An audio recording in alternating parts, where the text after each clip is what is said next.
Magandang hapon po sa ating lahat. Tayo po ngayon ay nagdiriwang ng dakilang kapistahan ng kabanal-banalang katawan at dugo ng Panginoon. Ang ating pong banal na misa ay pamumunuan ni Reverend Monsignor Gary Panipon. Magsitayo na po ang lahat.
Sa ngalan ng Ama, ng Anak, at ng Espiritu Santo. Amen. Ang pagpapala ng ating Panginoong Jesucristo, pag-ibig ng Diyos Ama, at ang pakikipagkaisa ng Espiritu Santo naway sumayin lahat. At sumayon. Ipinagdiriwang natin ngayon ang dakilang kapistahan ng Corpus Christi o ang kabanal-banalang katawan at dugo ng ating Panginoong Jesucristo. Tunay na sumasa atin siya sa sakramento ng bago at walang hanggang tipan. Ang buhay na alaala ng kanyang pagligtas at pag-aalay ng sarili. Siya ang buhay na tinapay mula sa langit na nagbibigay buhay sa sangkatauhan. Iniaalay niya sa krus ang kanyang katawan at dugo para sa ikaliligtas ng sanlibutan. Mga kapatid, aminin natin ang ating mga kasalanan upang tayo maging marapat dumanap sa banal na pagdiriwang. Inaamin ko sa mga pangyarihang Diyos at sa inyo, mga kapatid, na lupa akong nagkasala sa isip, salita at sa gawa, at sa aking pagkukulang. Kaya sinasamo ko sa mahal na Birheng Maria, sa lahat ng mga anghel at mga banal, At sa iyo mga kapatid na ako'y panalangin sa Panginoon ating Diyos. Kaawaan tayo ng makapangyarihang Diyos, patawarin tayo sa ating mga kasalanan, at patnubayan tayo sa buhay na walang hanggan. Amen.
Papuri sa Diyos sa kaitaasan.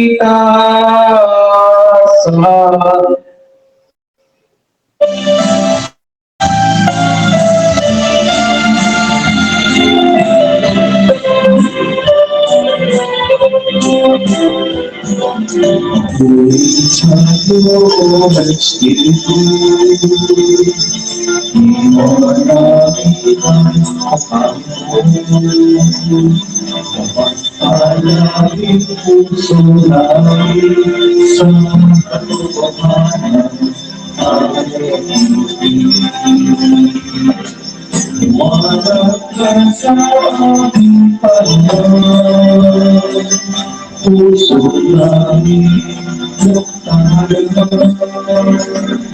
ang bayan tayong pagkat tungo sa kalagitnaan. Patuloy sa iyong Espiritu, Diyos namin at Panginoon, kapag hanapin puso namin sa katotohanan at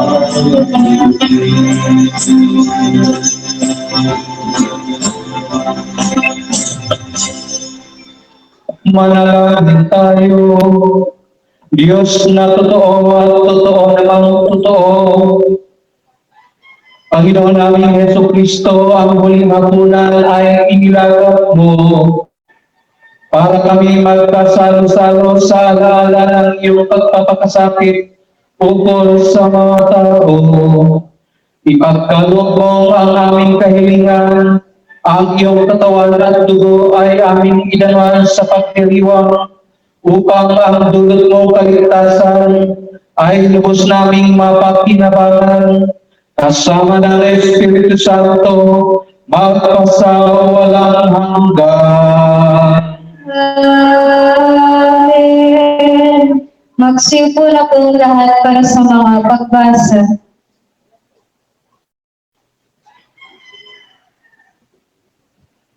Unang pagbasa. Pagbasa mula sa akin ng Deuteronomio. Sinabi ni Moises sa mga tao, alalahanin ninyo kung paano niya kayo patnubayan sa ilang lubot no 40 taon upang matuto kayo magpakumbaba. Sinubok niya kayo kung susundin ninyo siya. Tinuruan kayo magpakumbaba. Ginutom niya kayo bago bigyan ng mana isang pagkain hindi ninyo kilala ng iyong mga ninuno. Ginawa niya ito upang ipakilala sa inyo na ang mga tao hindi lamang nabubuhay sa pagkain, kundi sa salita rin ng Panginoon. Huwag ninyong kalimutan ng Panginoon nagpalaya sa inyo mula sa pagkaalipin ng bansang Ehipto. Siya ang patnubay sa inyo ng inyong paglalakbay sa malawak at katakot na ilang puno ng makamandag na mga ahas at alakdan. Nang wala kayong mainom, pabukang siya ng tubig mula sa isang malaking bato. Kayo'y pinakain niya roon ng mana ng isang pagkain hindi ninyo kilala. Ang salita ng Diyos.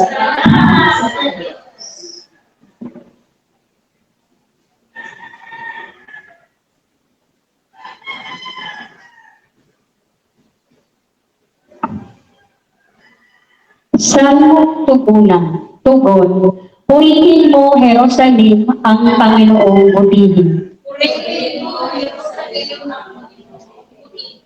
Purihin mo, Jerusalem, purihin ang Panginoon, purihin mo ang iyong Diyos, kayong mga tagasyon, yaong mga pintuan mo ay siyang nag-iingat. Ang lahat ng iyong lingkod ay siya ang nagbabasbas. Tugon po. Ginagawang matahimik yaong mga hangganan mo. Bibigyan kang kasiyahan sa kalooban niyang trigo. Kung siya ay nag-uutos, agad itong natutupad. Dumarating sa daigdig ng hindi naguruan. Tugon po. Kay hatod niya ibinigay ang balita at pabilin, ang tuntunit mga aral ibinigay sa Israel. Ang ganitong karapatan ay wala ang ibang bansa, pagkat hindi nila batid ang utos na itinakda. Purihin ang Panginoon. Tugon po.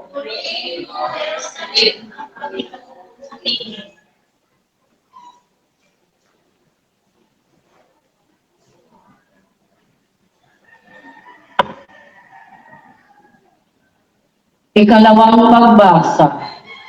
Pagbasa mula sa unang sulat ni Apostol San Pablo sa mga taga-Korinto.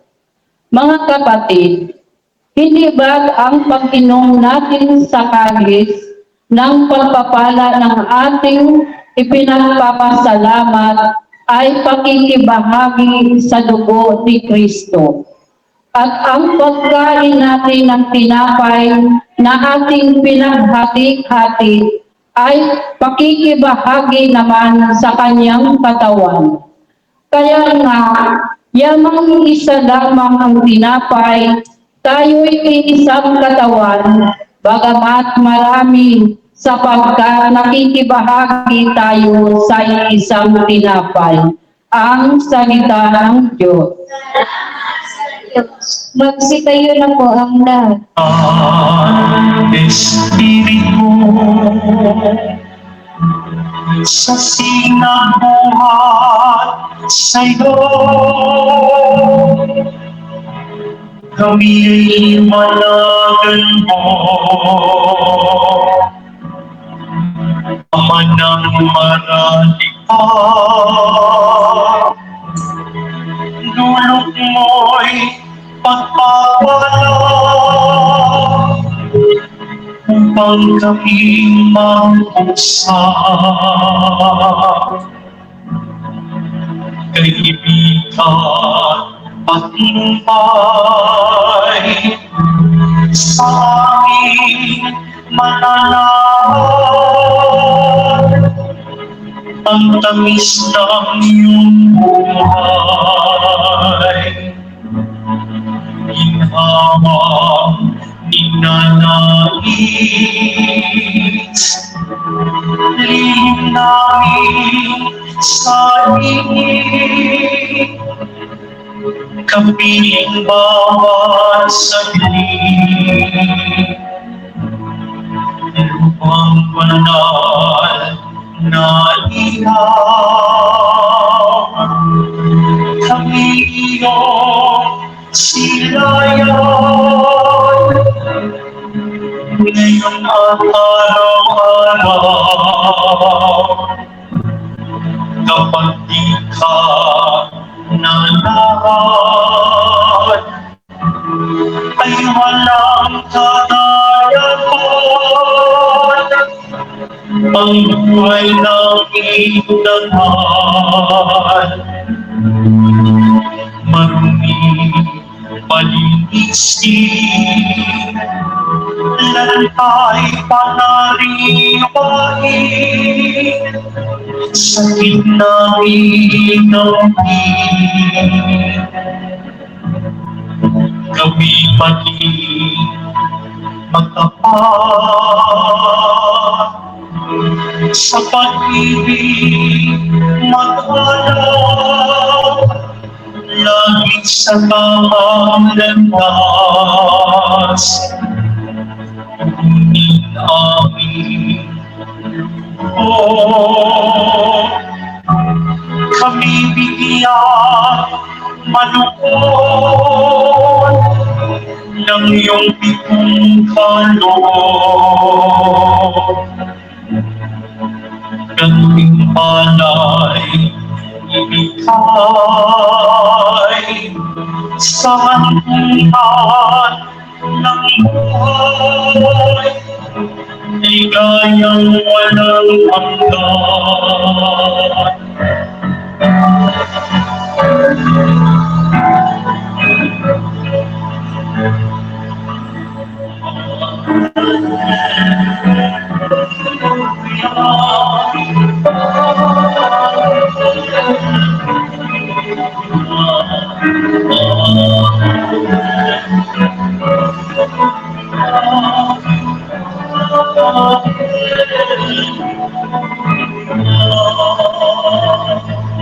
Espiritong aming tanglaw,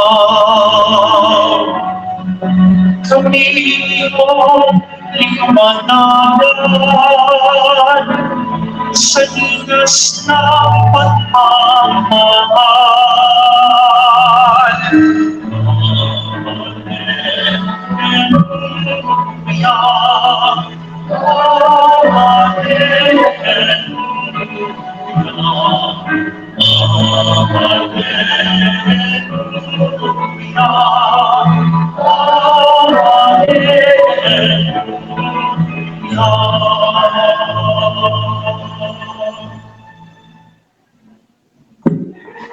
Sumainyo ang Panginoon. Ang mabuting balita ng Panginoon ayon kay San Juan.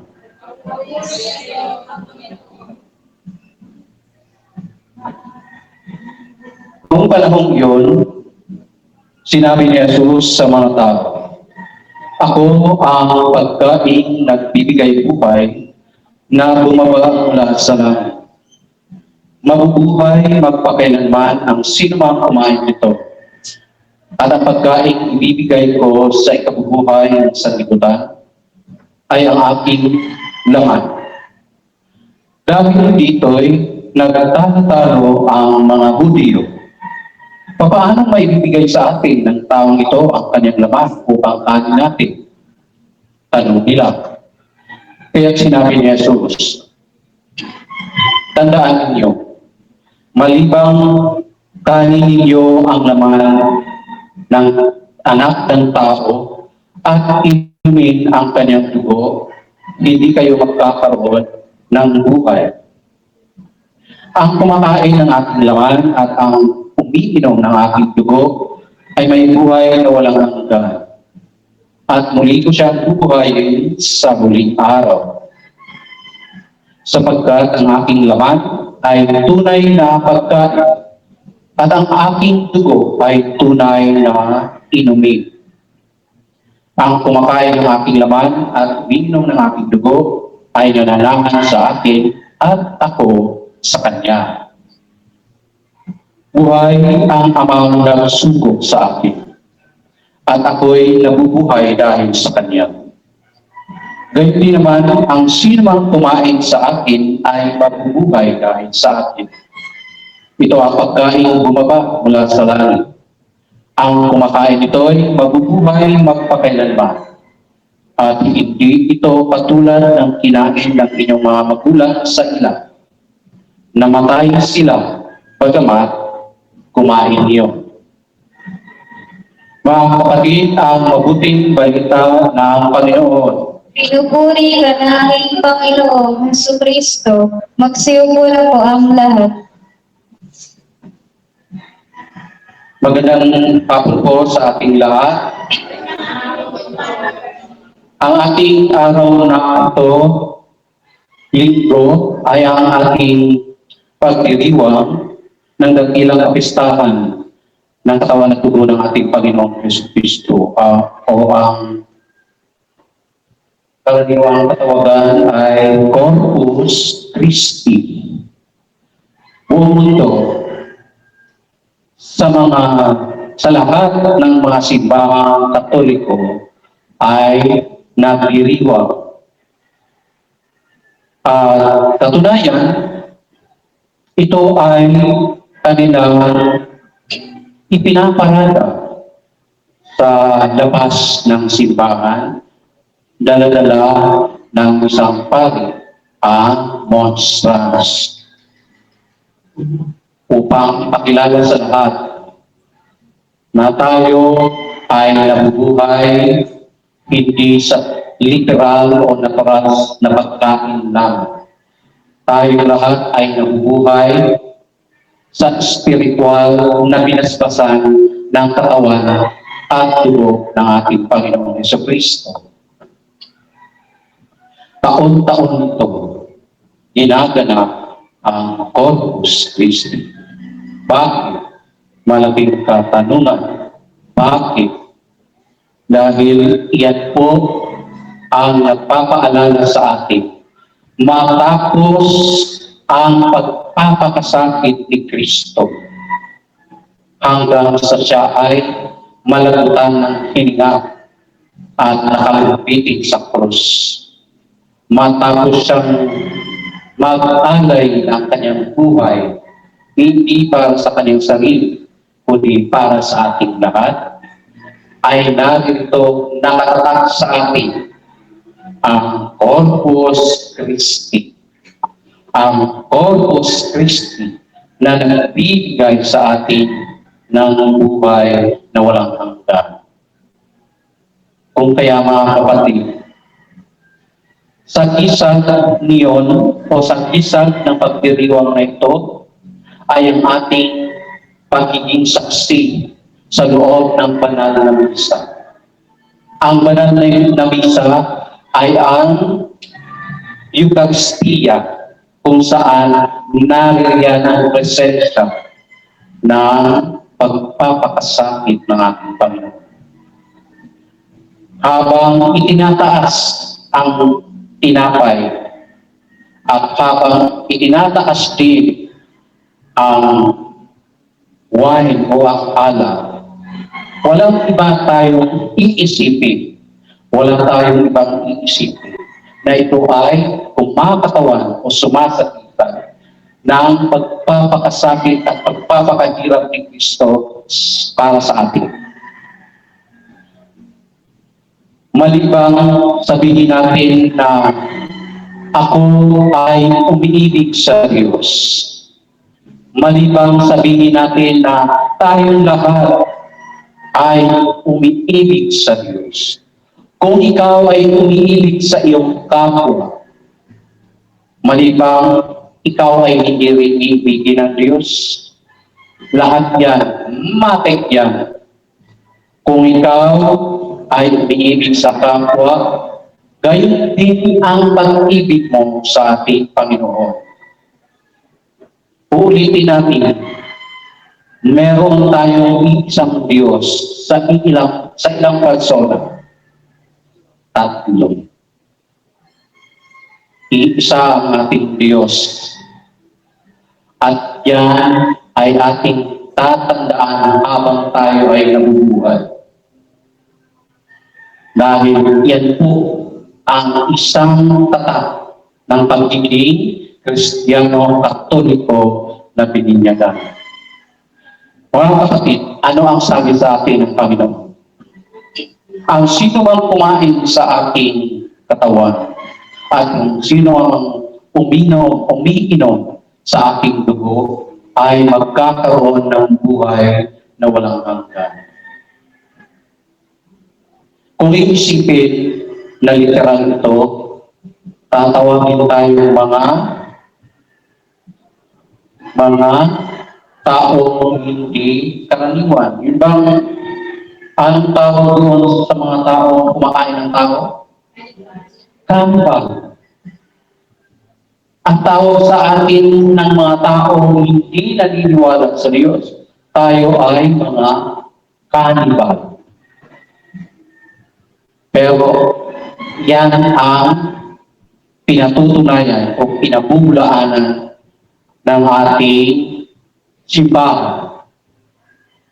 Sapagkat kitang-kita sa ating mata ano ang kahulugan ng pagpapakasakit ni Kristo.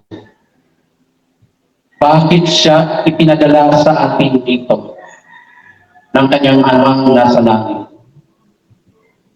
Yan ang lagi nating iisipin sa ating sarili, sa loob ng ating tahanan, nagmumuni tayo.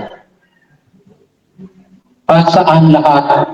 Para saan? Para kanino ang ating pagsisimba? Para kanino tayo nagdasal sa Panginoon? Para saan pa susunod tayo sa 10 utos? At para saan pa ang pagpupumpisa sa ating mga kasalanan? Marami sa ating mga kapatid na mga Kristiyano ang nawalay, nananamlay, o yung bang nanlabi. Iimbitahan lang na magsimba isang beses sa isang linggo. Iimbitahan lang na magsimba isang beses sa isang araw. Ang sasabihin, marami po akong gagawin para sa aking pamilya. Busy po ako sa aking mga gawain sa tahanan o sa bahay. May trabaho po ako na hindi ko dapat kagitaan o hindi ako dapat umabsent. Dahil pag absent ako, mababawasan ang aking sahod o sweldo. Yan ang maraming mga kadahilanan. Bakit ayaw nilang dumalaw sa bahay dalanginan ng ating Panginoon? Pero ang tanong, si Kristo ba ay nagdadalawang isip na siya ay magdusa, siya ay mamamatay, ipapako sa krus para sa atin? Nagdalawang isip pa siya na tayo ay iligtas? Hindi. Wala silang pagdadalawang isip. Dahil mahal niya tayong lahat. Mahal tayong lahat. Mahal niya ang amang nasa langit. Mahal niya ang inang nasa langit, si Mama Mary. Tayo kaya, tanungin natin, mahal kaya natin ang ating mga magulang? Mahal kaya natin ang ating mga lolo at lola, mga kabataan? Mahal kaya natin ang ating kapwa? Ano sabi ng ating Panginoon? Ibigin mo ang iyong kapwa. Ibigin mo kahit kaaway mo pa. Pero ang sa atin, opo, iibigin ko sa abot ng aking makakaya. Yan po ang madalas na logical na sagot natin. Dahil ang iniisip nila, tao lamang po ako at nagkakasala. Mahirap gawin ang ibigin ang iyong kaaway. Pero si Kristo, hindi siya nahihirapang ibigin ang kanyang kaaway. Ang mga taong masama ay lagi niyang pinapatawad. Tayo. Lagi tayong pinapatawad. Pag oras na nagkumpisal tayo sa pare, pinatatawad na kayo.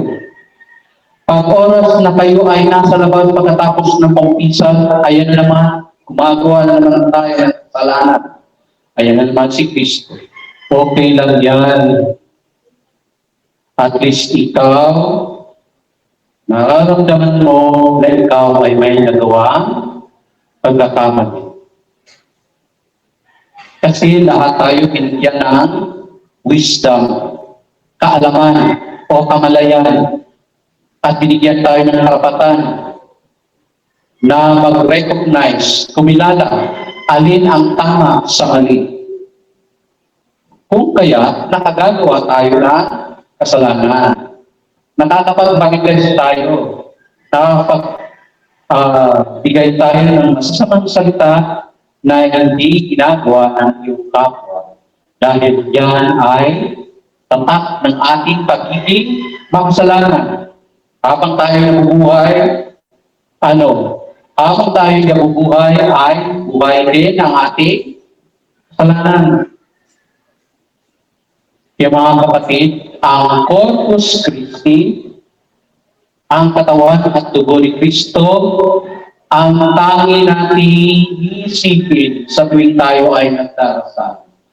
Kaya pong dugo na yan ng aming Panginoong Kristo. Yan pong pinapay na yan ang aming kinakain. Yan pong dalawang yan ang dahilan kung bakit nabugasan ng ating mga kasalanan. Amen. Sa ng Ama, ng Anak, ng Espiritu Santo. Amen. Magsitayo na po ang lahat. Sumasampalataya Tayo sa Diyos amang makapangyarihan sa lahat na may gawa ng langit at lupa. Sumasampalataya ako kay Kristo, isang anak ng Diyos, Panginoon nating lahat. Nagpatawag daw siya ng Espiritu Santo. Ipinanganak ang Santa Maria Virgen. Pinagpakasakit ni Poncio Pilato. Ipinako sa krus na matay ni Nalaw sa karabunan ng mga ipapaw. Nang may pagkakalo na buhay na mag-uwi. Umakyat sa langit na lulog sa kanan ng Diyos sa mga doon magmumula ang palilito at hukom sa nakabubuhay at namamatay na tao. Sumasampalataya naman ako sa Diyos, Espiritu Santo, sa banal na simbahang Katolika, sa kasamahan ng mga banal, sa kapatawaran ng mga kasalanan, sa pagkabuhay ng muli ng namamatay na tao, at sa buhay na walang hanggan. Amen. Hilingin natin sa Diyos Ama sa pamamagitan ng kanyang anak na si Jesus na pauwiin ang ating pagkagutom at kusugin tayo ng kanyang pagpapala at biyaya. Manalangin tayo ang ating itutugon, Panginoon, dinggin mo kami. Panginoon, dinggin mo kami. Mumuhay nawa ng may katapatan sa Eucharistia ang mga pinuno ng simbahan, upang ang dakilang pagsasalong ito ay tunay na maging sigasig ng aming pananalig kay Kristong anak mo at paglilingkod sa aming kapwa. Manalangin tayo. Maranasan nawa ng mga pinuno ng aming pamayanan ang nakakapagpanibagong kapangyarihan ng Eucharistia at hayaan itong ipagbuklod kami sa kultura ng kapayapaan, pagkakaisa at pagbabago. Manalangin tayo. Panginoon, dinggin mo kami. Huwag nawa naming hangarin ang mga panandaliang bagay na nakapapawi sa pagkagutom at pagkauhaw. Amin nawa hanapin ang pagkaing maghahatid sa buhay na walang hanggan, ang katawan ni Kristo. Manalangin tayo. Magdulot nawa ng pagmamahalan, pag-uunawaan, pagkakaisa, at kaligayahan ng aming pagsasalo sa Eucharistia, na tunay na sumasalamin sa dakilang piling sa kalangitan. Manalangin tayo. Maging ganap nawa ang kagalakan ng mga kapatid naming yumao sa piling mo, o Diyos naming Ama. Manalangin tayo. Panginoon, dinggin mo kami. Sa ilang sandali ng katahimikan, itaas natin sa Diyos ang ating pansariling kahilingan. Gayon din ang iba pang mga pangangailangan ng ating pamayanan. Manalangin tayo. Panginoon, isama natin sa ating mga panalangin ang mga kapatid natin nagdurusa at biktima ng kawalan, ng kahirapan, at lalo na yung mga kapatid natin mga biktima ng armed conflict sa labanan ng mga bansang nagbigera. Isama din natin sa ating mga panalangin ang mga kaluluwang walang nagdasal sa kanila o walang nag-aalay ng mga pagdarasal o panalangin para sa kanila. Manalangin tayo. Panginoon, dinggin mo kami. Panginoon, pakinggan mo ang aming dalangin. Maging lakas nawa namin ang alab at tinapay, ang katawan at dugo ni Jesus, hanggang makamtan namin ang buhay kapiling mo.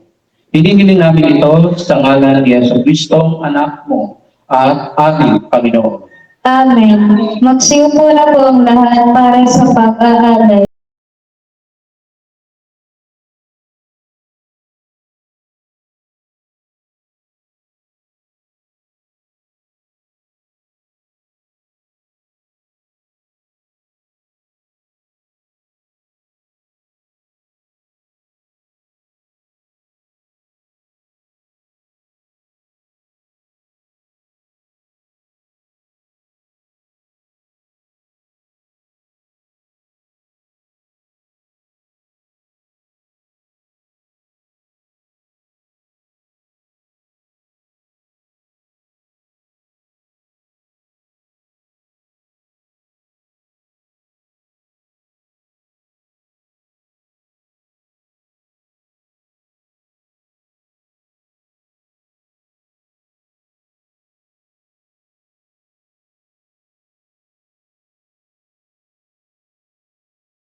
Mga kapatid, manalangin kayo upang paghain natin ay kalugdan ng Diyos sa mga makapangyarihan.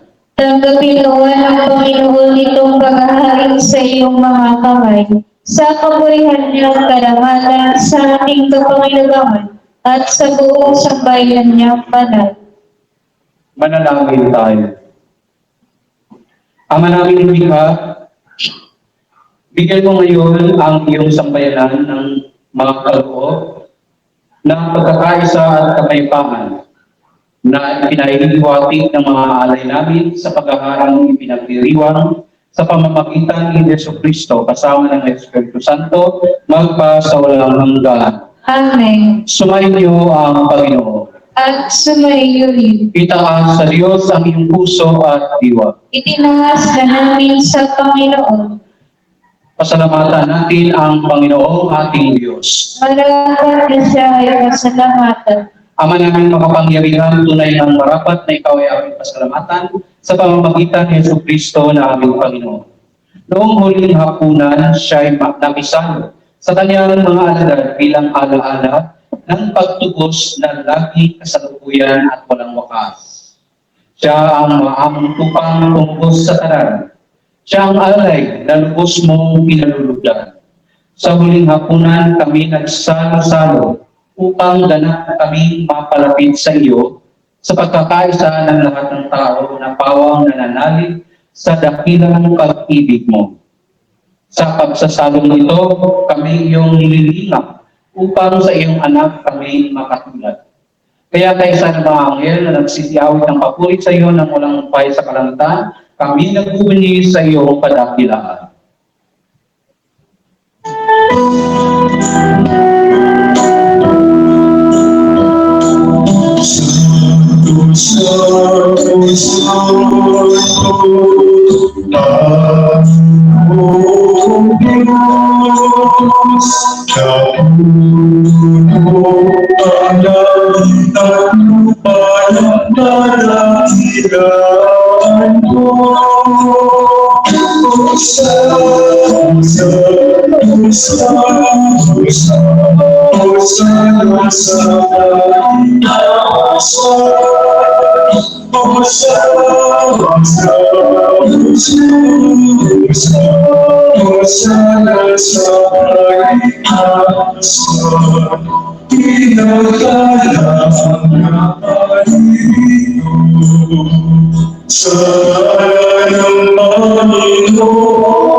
Magsinuod na po ang lahat. Ama naming banal, ikaw ang mahal ng kanang kabanalan.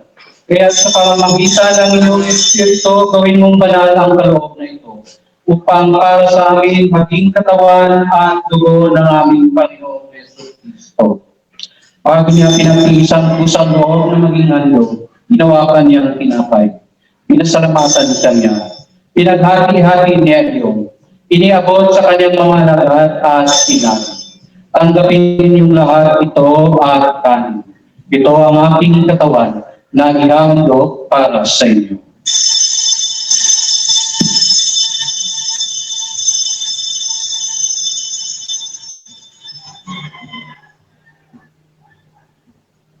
Gayon din naman natapos ang hapunan, hinawakan niya ang kalis. Muli kanyang sinasalamatan. Iniabot niya ang kalis sa kanyang mga alagad at sinabi, tanggapin ninyong lahat ito at inumin. Ito ang kalis ng aking dugo, ng bago at walang hanggang tipan. Ang aking dugo ay bubuhos para sa inyo at para sa lahat, sa pagpapatawad ng mga kasalanan. Gawin ninyo ito sa pag-alala sa akin.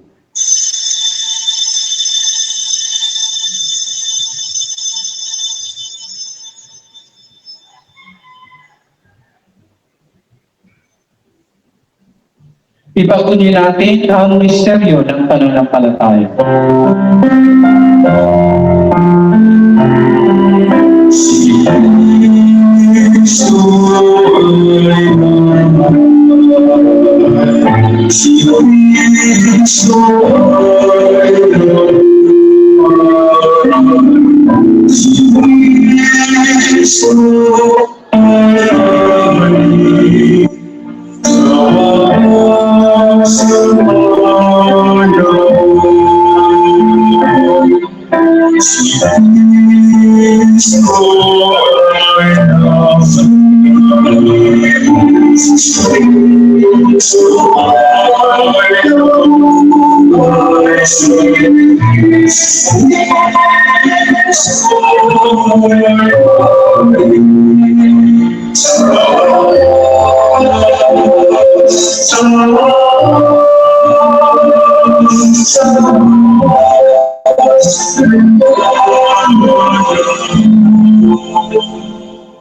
Ang mga ginagawa namin ngayon, pag-alala sa pagkamatay at pagkabuhay ng iyong anak. Kaya iniaalay namin sa iyo ang tinapay na nabibigay buhay at ang kalis na nagkakaloob ng kaligtasan. Kami nagpapasalamat dahil kami yung minarapat na tumayo sa harap mo para maglingkod sa iyo. Isinasamo namin kaming magsalo-salo. Sa katawan at dugo ni Kristo ay mabuklod sa pagkakaisa sa pamamagitan ng Espiritu Santo. Amalingapin mo ang iyong simbahang naganap sa buong daigdig. Puspusin mo kami sa pag-ibig, kaisa ng Papa sa Roma, ng aming mga patriarka, ng aming puno obispo Romel, at sa lahat ng mga kaobispuhan, kapalian at mga diakono. Alalahanin mo rin ang mga kapatid namin nalinday, na may pag-asang sila'y muling mabubuhay. Ngayon din ang lahat ng mga pumanaw, kaawaan mo sila at patuloyin sa iyong kalunatan. Kaawaan mo at pagpindapatin kami lahat na makapasalo sa iyong buhay na walang wakas.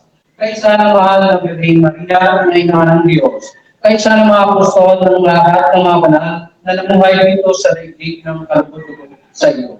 Maipagdiwag gawa namin ang pagpupuri sa kararangal mo sa pamamagitan ng iyong anak na aming Panginoong Yesu Cristo.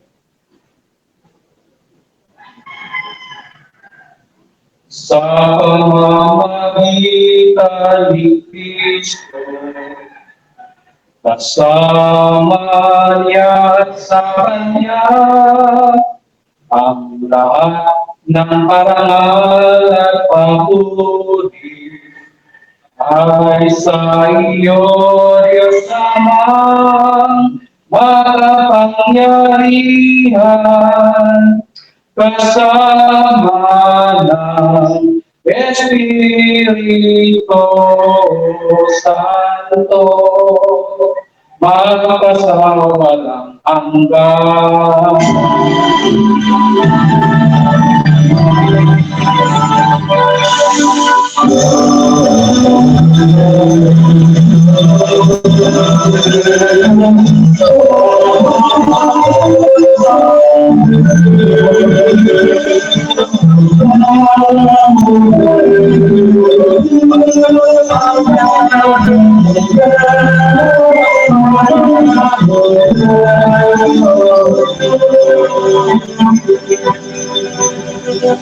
Magsitayo na po ang lahat. Sa pagkikilin ng nakagagala na utos at puro ni Jesus na Panginoon natin at Diyos, ipahayag natin ng lakas loob.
sa nagpapasama sa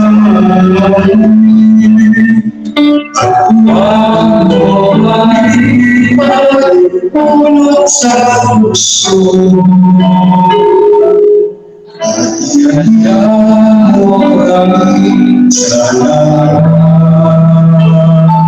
ng masama. Binigyan namin kami Diyos sa lahat ng masama, pagkalooban ng kapayapaan na araw-araw, iligtas sa kasalanan at ilayo sa lahat ng kapahamakan. Samantalang aming pinananagutan ang dakilang araw ng pagpapahayag ng tagapagligtas namin si Yesu Kristo. Sapagkat iyo ang kaharian at ang Kapangyarihan at ang kapulihan magpakailanman. Amen. Panginoong Yesu Kristo, sinabi mo sa iyong mga apostol, kapayapaan ang iniwan ko sa inyo, ang aking kapayapaan ang ibinibigay ko sa inyo.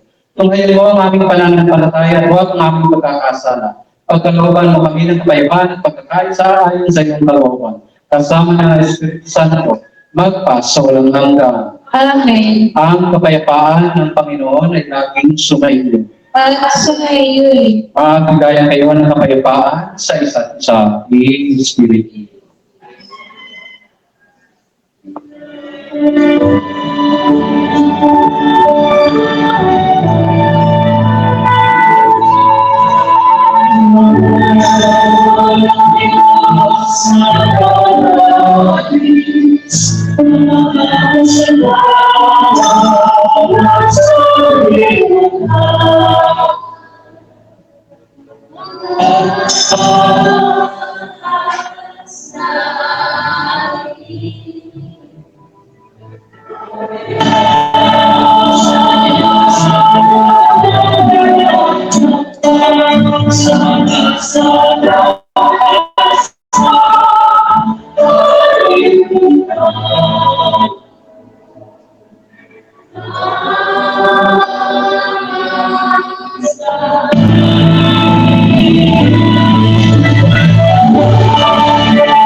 Magsiluhod na po ang lahat.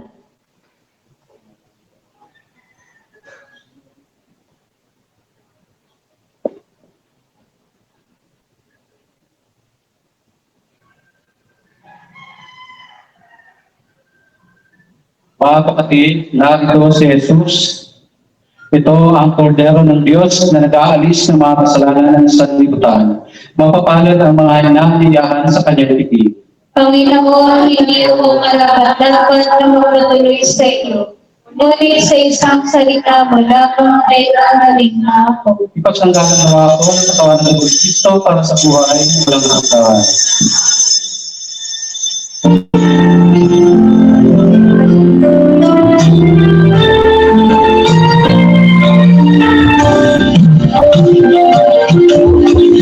Sa harap ng ating Diyos, tayo'y nagtitipon kay Kristo. Dahil ang Espiritu sa atin, hinang buhay ang totoo.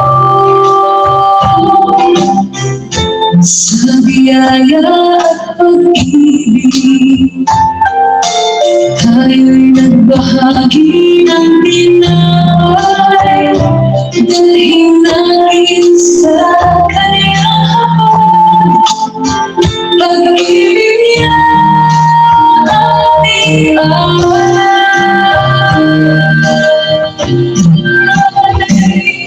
ang katawan ni Kristo, ang katawan ni Kristo, ang katawan ni Kristo. Jesus, buhay at tagapagligtas, mga galaw o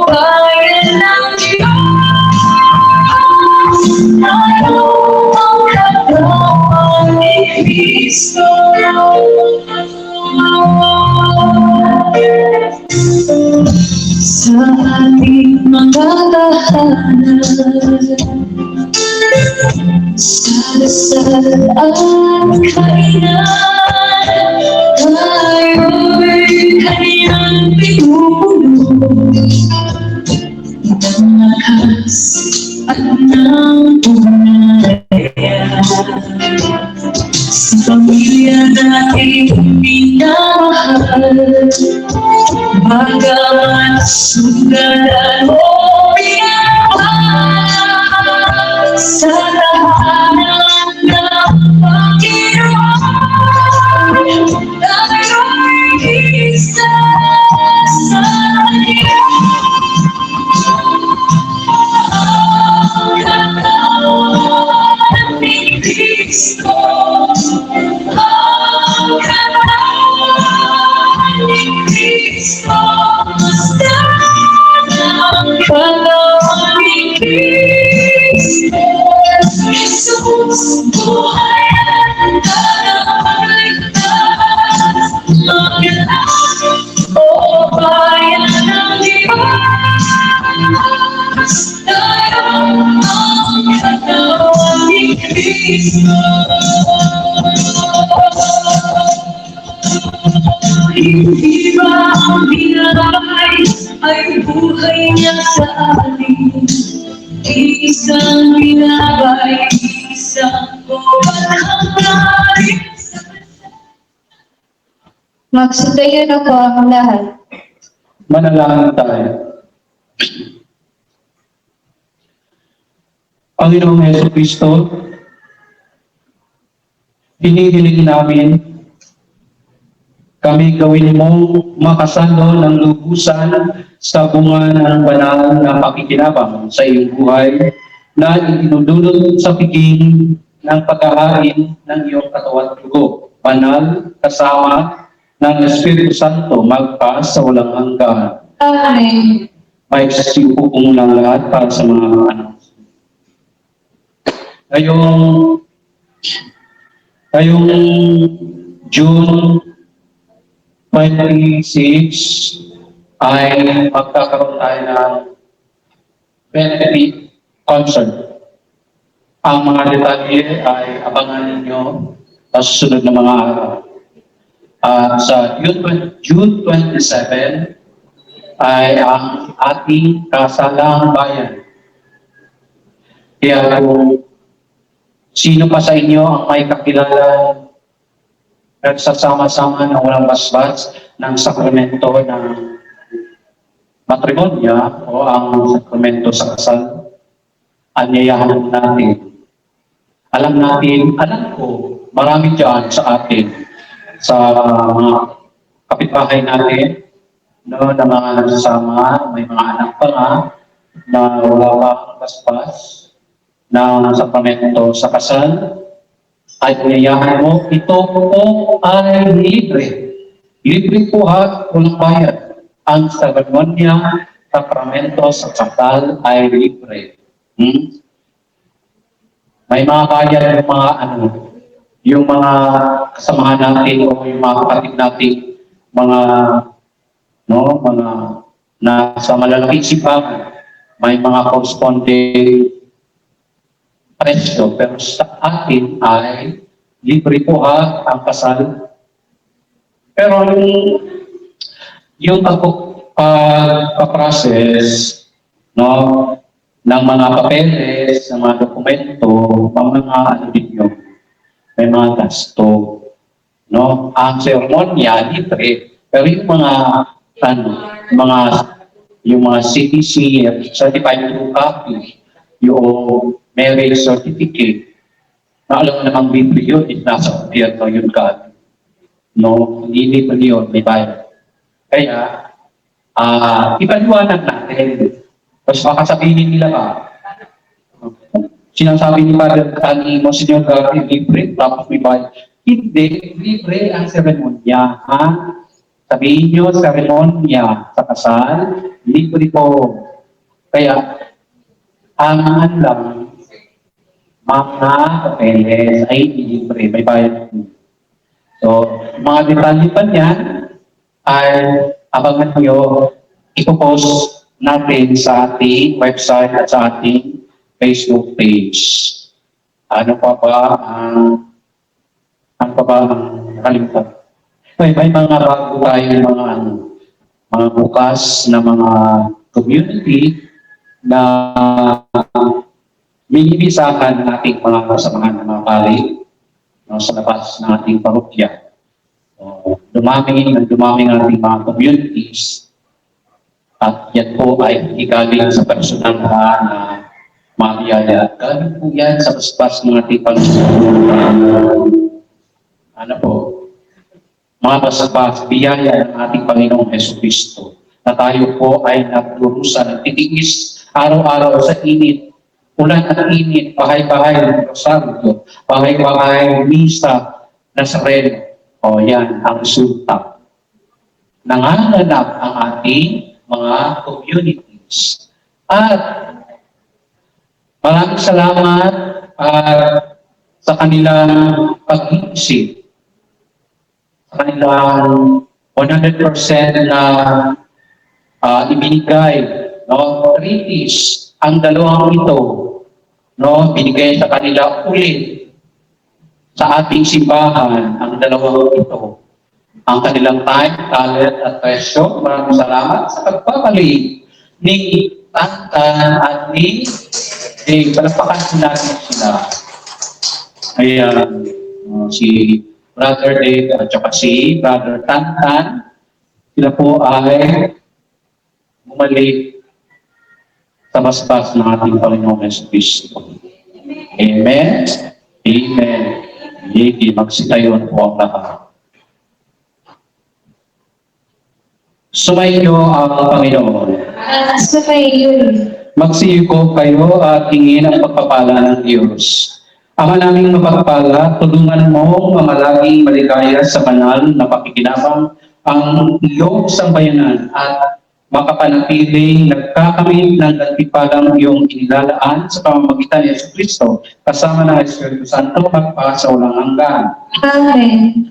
At ang pagpapala ng makapangyarihang Diyos, Ama, Anak at Espiritu Santo ay mamalaging sa inyo magpasa walang hanggan.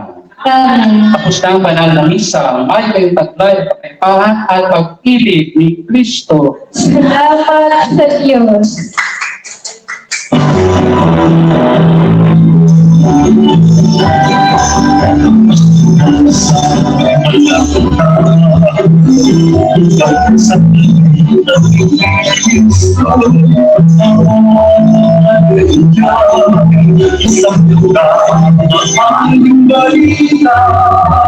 Sa